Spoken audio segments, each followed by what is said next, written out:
Saya kira semuanya bisa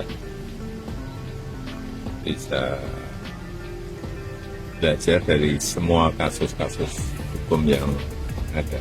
Nasib mantan Gubernur Jawa Barat Ridwan Kamil pasca rumahnya digeledah KPK dalam kasus dugaan korupsi Bank Jabar menjadi sorotan.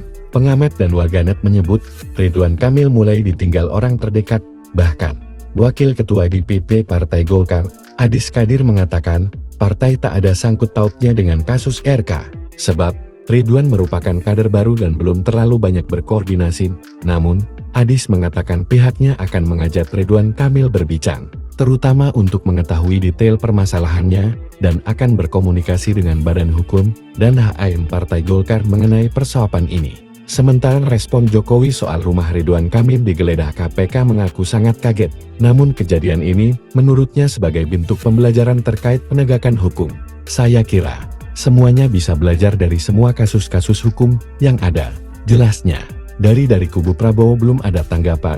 Namun pengamat politik dari Universitas Esa Unggul, Jamiluddin Ritonga menilai ada indikasi Ridwan Kamil mulai ditinggalkan Prabowo.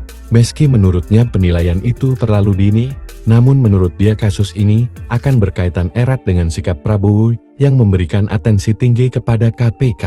Sebab Prabowo ingin mengembalikan KPK yang 10 tahun terakhir sudah ompong akibat intervensi kekuasaan.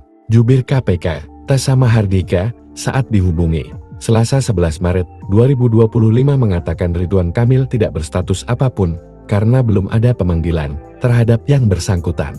Dalam rangka perkara BJB, namun untuk tempat-tempatnya masih belum bisa disampaikan saat ini karena masih ada beberapa lokasi yang berlangsung. Kalau sudah selesai, kita akan update ke rekan-rekan sekalian nanti beserta rilis terkait perkara tersebut yang kemungkinan besar akan disampaikan di minggu ini.